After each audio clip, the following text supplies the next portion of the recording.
Hi guys, James at Rampant Lion Reviews again for you today with another beer review. For this one we are going to stick to Sweden, and we're also going to stick to my home county of Skåne here in the very south of the country. We're going to return to a brewery that has now featured on the channel a good number of times before. I've had some really nice beers from these guys over the last kind of 18 months or so, and this brewery are known mainly for their kind of fruity, juicy sours, the Berliner Weisses, the Goses and things like this. And if you're into those styles, I would highly recommend this brewery. These guys are very up and coming in my opinion. If you like the sort of beers that Fermentorana and Duck Pond are doing on the sour side of things, then you will enjoy what these guys have to offer as well. But this is one of their latest releases. Fingers crossed it's another good one, and I hope that you guys enjoy my take on this beer as well. So yeah, for this review then, we are going to head a little bit south of me here in Lund to Malmö, and we're having a look at another beer from Elmeleven. So this particular beer is called Still on Mars. It comes in at 7.5% ABV. They're describing this one simply as a fruited sour ale rather than a Berliner Weisse or a Gose,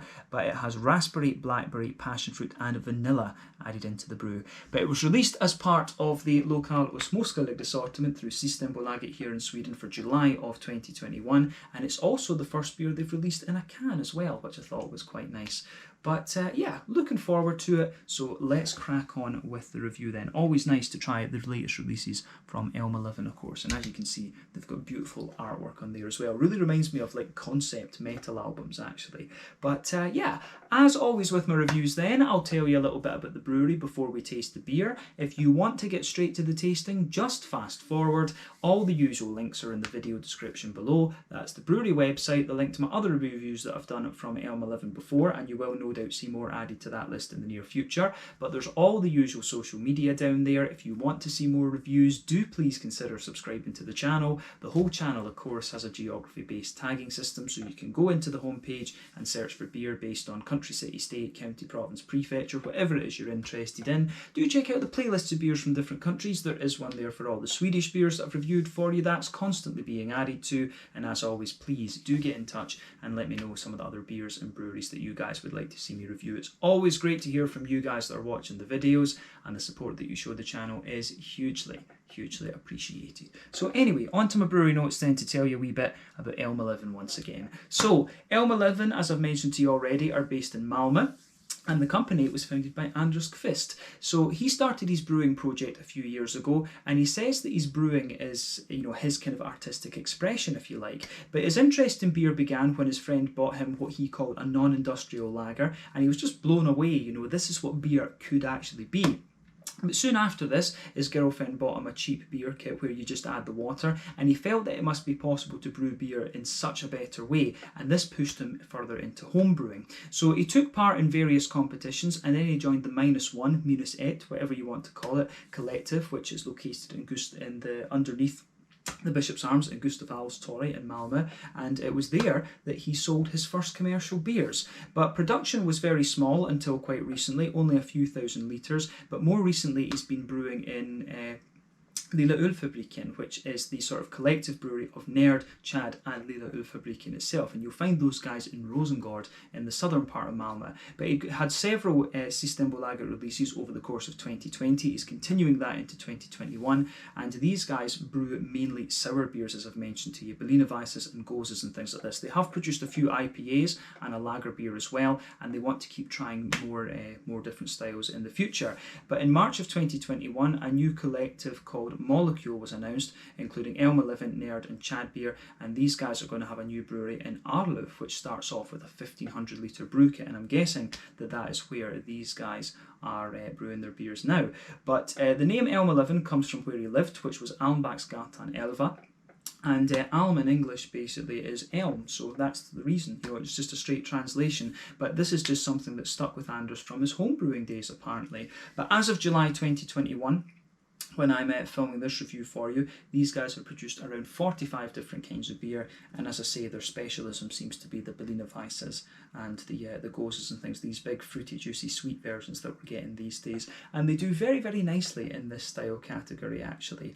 But yeah, that's all I can really tell you about Elmeleven for the moment. If you want to learn more about these guys, you can check out the brewery website, you can follow them on Facebook and Instagram to keep up to date with all the latest goings on, and you can check out the Rate Beer, Untappd and Beer Advocate pages to learn a little bit more about all the different beers that these guys have done.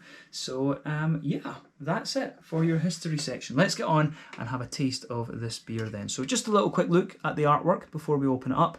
As I said earlier, the artwork on these Elmeleven cans really reminds me of, you know, like some of the concept artwork that you get on some of these like power metal albums and things. Some of the Gamma Ray covers are a little bit like this, but the band more recently that reminds me of this would be Atoma, who are an awesome kind of atmospheric metal band from Stockholm. Definitely worth checking out if heavy metal is your thing. I really like what they're doing.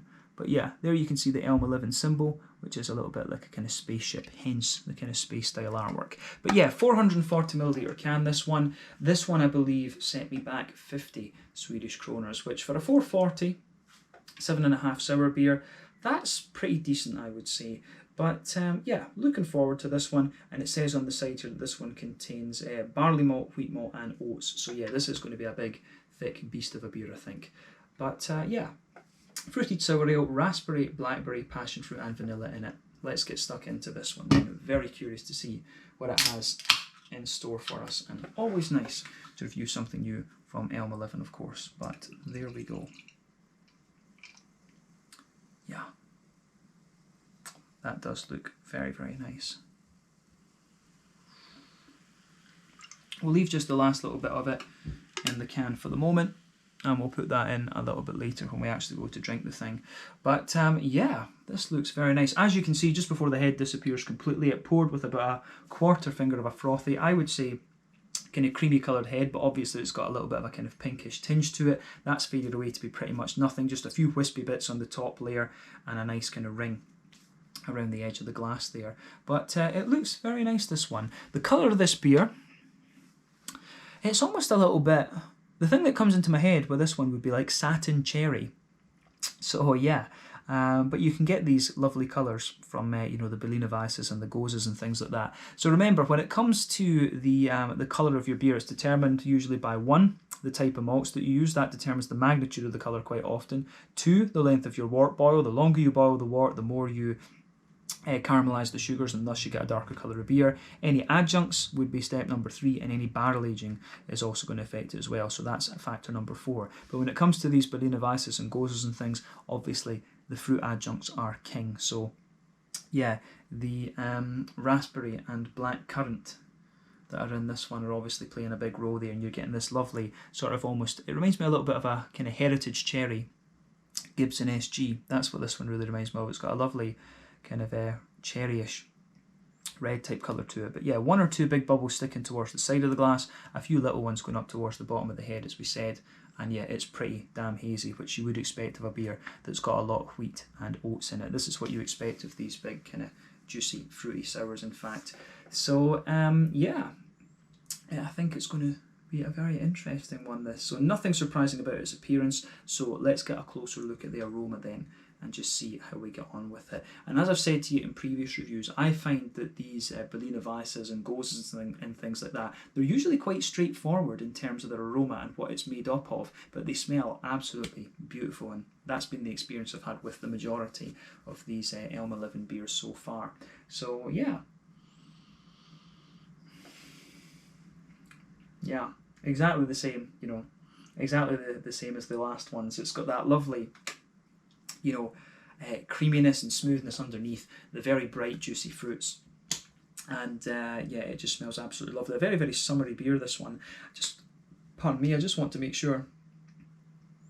Yeah, it's raspberry and blackberry. I always mix up, I think I said black currant a minute ago. So the main difference for me in terms of flavour between a black currant and a blackberry would be that blackberries are a little bit kind of sharper in a sense. Berries tend to be sharper than currants in my experience. But yeah, the aroma of this one is absolutely lovely. So yeah, I mean, where do we start with this? So straight away with this beer, it's the fruity, juicy character that's going to jump out at you. You get a lot of the tartness from the raspberries, and you can smell the slightly juicier blackberry underneath that as well. And I think the passion fruit is going to smoothen those aromas out a little bit, but we'll come back to those in a minute. So the backbone of this beer is very, very much the kind of, you can smell a little bit of the kind of wheaty bitiness at the back of the nose in this beer, but you can smell a bit of a kind of smooth, bready character just you know, sitting underneath it. But yeah, the yeah, kind of smooth white bready note underneath it. You've got a good little bit of a kind of big oaty kind of creamy sort of thing to it as well, which I very much like. So yeah, lovely.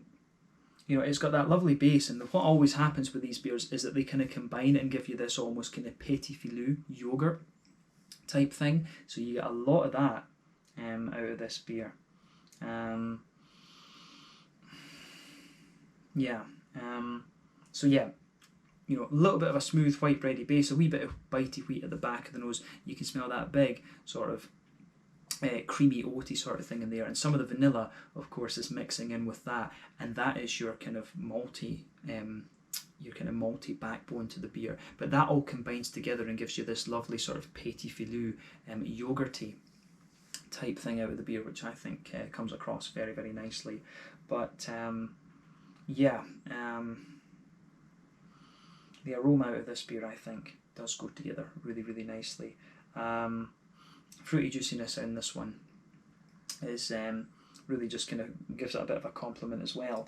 So the thing as well with these kind of more modern fruity juicy sours that you have to know is that quite often, not a lot of the breweries in Sweden at least use hops. So there's a brewery back in Scotland called Vault City. They like to put hops in their sour beers, and I think it adds a little bit more depth to the beer, in fairness. But what you get with these beers regardless is that you always get a little bit of an almost placebo effect where you can detect a wee bit of a kind of green thing coming out of them. So I mean, you can usually get just a little tiny bit of earthiness and some kind of floral and grassy sort of things, and you certainly you certainly get a good little bit of that out of this beer. You get a little touch of earthiness in the nose, and for me there is quite a bit of a sort of almost grassy like zestiness, but I mean I think a lot of that will be coming in away from the sheer sharpness and the kind of citricy, that tanniny type character that you'll be getting from the raspberries and the blackberries in this one. So that's worth bearing in mind. But yeah, aroma this one is lovely, but I do get a wee bit of a grassy kind of florally zesty kind of thing coming out of this beer as well, even though there's not hops in this one. But yeah, fruity side of things is kind of what you'd expect. The thing that you notice, the kind of link to the beer I think, is the passion fruit and the vanilla. The passion fruit is sort of smoothing out the sort of berry side of things and linking up the fruits to the more malty side of the beer. So the passion fruit and the vanilla I think are kind of working together a little bit in this one, because you can smell that smoother passion fruit. And they're always find in sour beers that passion fruit is quite smooth and light in a sense, whereas when you get it in IPAs and stuff from certain hops, it always comes across as quite a kind of pungent flavour almost.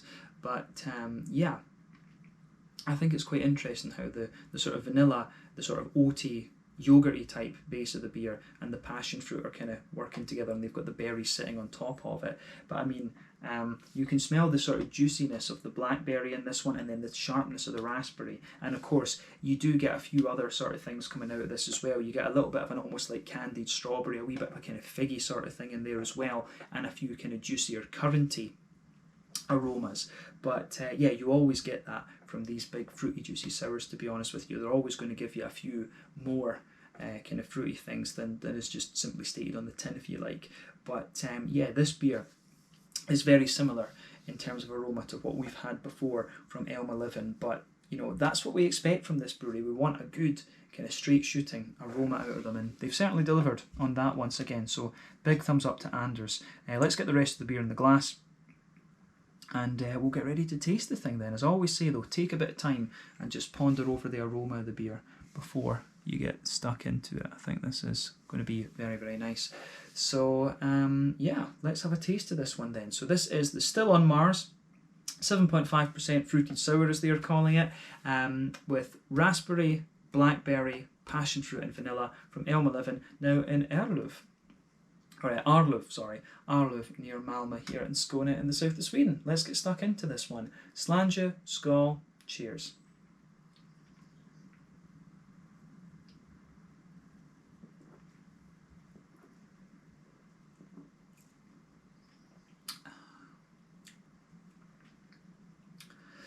Yeah.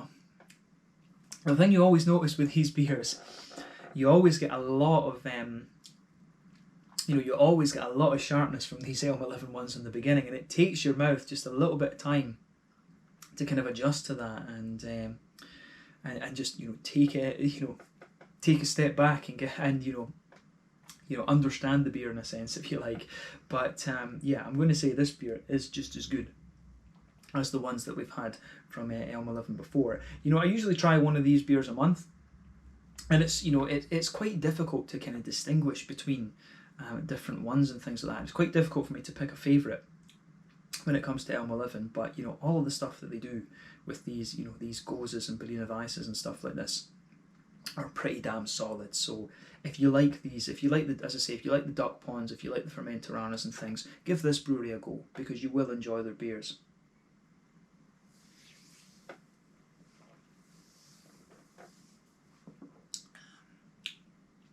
But yeah, lovely stuff once again from Elmeleven. So well done to Anders. I do hope we can get him on the channel for a Meet the Brewery at some point. I would love to have that. But yeah, where to start with this beer then? It's one of these ones that really translates quite well from the aroma into the flavour. There's no doubt about that. So straight away across the middle of your palate with this beer, you can feel a nice little bit of a kind of smooth white bready quality there. That just goes right across the middle of your palate.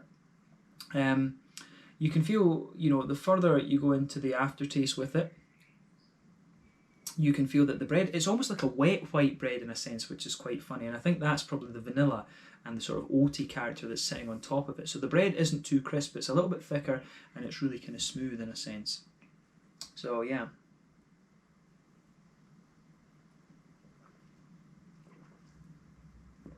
But yeah, fruity part of the beer in this one, I think, is it's just it's very nice, and the sharpness kind of lingers in this one, which is interesting. And I keep coming back to the fruity part of that beer, as I say. But yeah, smooth, almost wet white bready backbone. On top of that, you can feel the sort of smoothness of the oats, and the oats kind of sit there. It's almost, this beer in a sense feels a little bit more kind of porridgey, if you like. The backbone in this one feels a little bit more kind of porridgey. It doesn't feel quite as thick as some of the ones that I've had from Elmeleven before. But the thing that I have to keep in mind with this is that maybe my palate is just getting used to this particular style a little bit more. So that's worth bearing in mind as well. But yeah, smooth, kind of wet, white bready backbone there, a little bit of an oaty character on top. As you move into the front half of that middle third of your palate, that's where you can feel the vanilla qualities coming out of the beer. The further you go into the aftertaste, if you go to either end of that middle third of your palate, you will get a little hint of an almost bread crusty element sitting in the beer as well. But that's quite interesting. But the malty character in this one is quite straight shooting. You do get a little bit of that sort of yogurty petit filou type thing coming out of this beer, and that's quite common with a lot of these kind of big fruity juicy sours.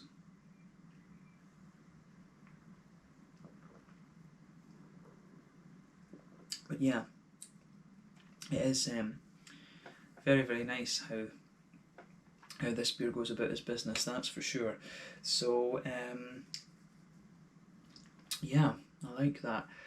The malty character in this one, it doesn't feel quite as thick, as I say, as some of the other ones, but I think it just goes together very nice. And the very centre of your palate, on top of the oatiness as well, you can feel there is a little touch of a kind of Werther's Original kind of butter candy sort of thing coming out of this one, which I think works really, really nicely. So yeah.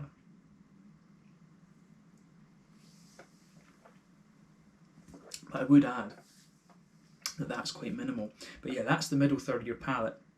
If we go to the back third of your palate, then border region between middle third and back third of your palate, as I say, on top of that you can feel a little bit of a kind of build up there and one or two little bread crusty elements. Then into the back third of your palate, you've got a smooth kind of wheaty kind of note there. It gets a little bit bitey and wheaty towards the back of the palate, wetter bready notes kind of sitting on top of that. Then on top of those you get the kind of the slightly taller yeasty elements coming out of the beer. So when you start at the very back of the palate, you can feel the flavour's a little bit taller, but it kind of squashes down a little bit as you go further forward. Then in the middle third of your palate, all the flavours feel like quite dense and condensed together. as you go further forward. But the malty side of this beer, and of course we need to count the vanilla in that as well, the malty kind of backbone of this beer goes together really nicely. So the sides of the palate then, as I say, this beer doesn't have hops in it, but I still get a tiny little bit of a kind of earthiness in the back corners of the palate, and as you move further forward, you can feel it does almost become a little bit kind of floral in a sense, and then round the front curve of the palate it has this, you know, kind of almost zesty, grassy type quality to it. So yeah, that's always, it's quite interesting how you get that in this beer. But the other thing to remember is that when you add fruit into a beer as an adjunct, it always, you know, if you've got hops in the beer, it always kind of pushes back against the hops and takes away a little bit of the IBU of the beer. So you're also getting that kind of wet fruity sort of thing around the kind of edges of the palate in this beer too, which is interesting. But yeah, on the fruity side of things, I think we've covered the sort of green component in this beer as we often do. Yeah, front third of your palate then.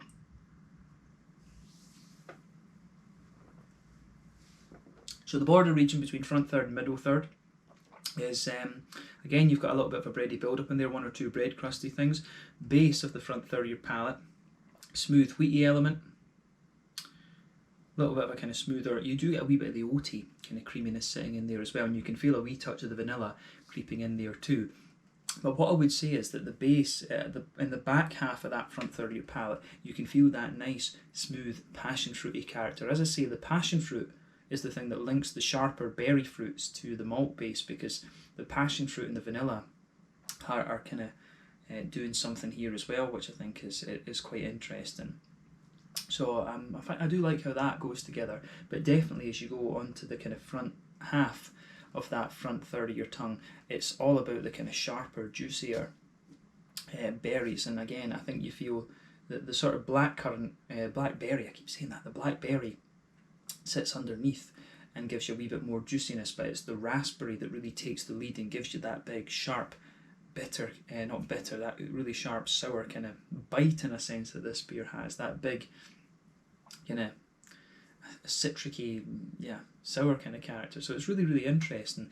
I mean, the further you go into the aftertaste with this beer, of course you get a little bit of a sort of kind of candied strawberry and, you know, a little touch of a figgy note and, you know, different currants and things sitting underneath there. But yeah, I would say that the blackberry is probably the least obvious of the three fruits in this one. The passion fruit comes out, and it does, passion fruit as well gives you a little bit more pungency the further you go into the aftertaste. But yeah, raspberry I think definitely takes the lead in this one, and the passion fruit there, but the blackberry I would say takes a little bit of a backseat to the other components of the beer. But yeah, this is another very, very nice sour beer from Elmeleven. At this point in time, I'm not surprised. You know, we know that these guys are very, very capable. So thumbs up to them for this. I think this is a solid, another solid offering from them. So good job. Whether this one's a Berliner Weiss or a Goza, I don't know. Probably it's more accurate to call it a Berliner Weiss because it doesn't have the kind of salty sort of thing that you would get from the Goza, I would say. But yeah, it's whatever it is, it's a lovely, lovely sour beer, this one. So yeah, let's do a little bit on the mouthfeel then, just to round off the review.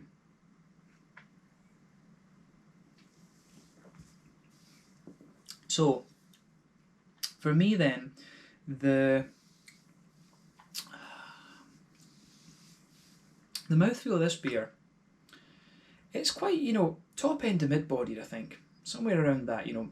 Carbonation is very, very smooth in this one. It certainly has that sort of creamy quality that we've come to expect of Elmeleven before. Like I say, I don't find this the thickest beer that I've had from them, and I think I said the same about the last one.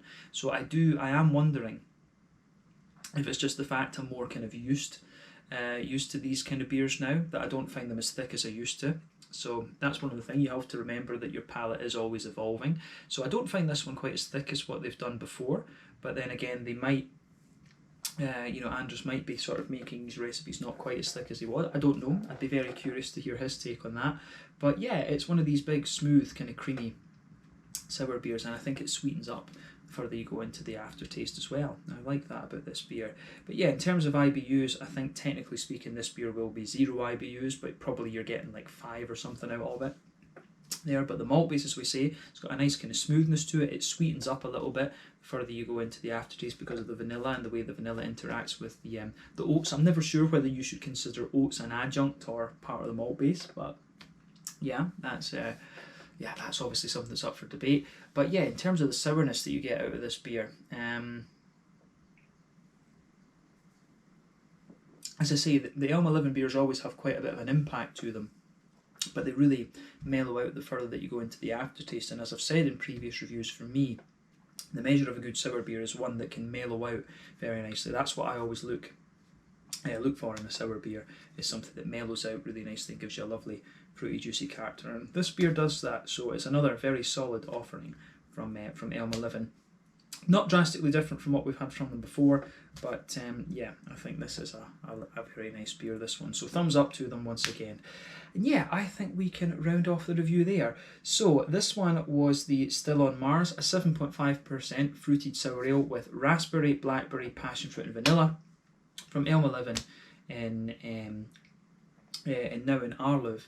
Here in Skåne in the south of Sweden. Always cool to review some beers from these guys, and like I said, I hope we can get Anders on the channel for a Meet the Brewery segment at some point soon. But yeah, thank you again for watching my beer reviews. Until the next time, please like, subscribe, share, all the usual YouTube stuff. Let me know your own thoughts on this beer in the comment section below. Let me know what your favourite beers are from Elmeleven. And yeah, we will return to these guys at some point soon. So check out my social media, check out their social media, have a go at some of their beers, particularly if you're a fan of the likes of Duck Pond and Fermentorana. These guys very up and coming, and I'm sure we'll see more from them over the next little while. But until the next time, Slàinte just now, and I'll catch you guys later. Slàinte, skål, cheers, and do make sure you have a go at some of these Elmeleven beers. This one was lovely.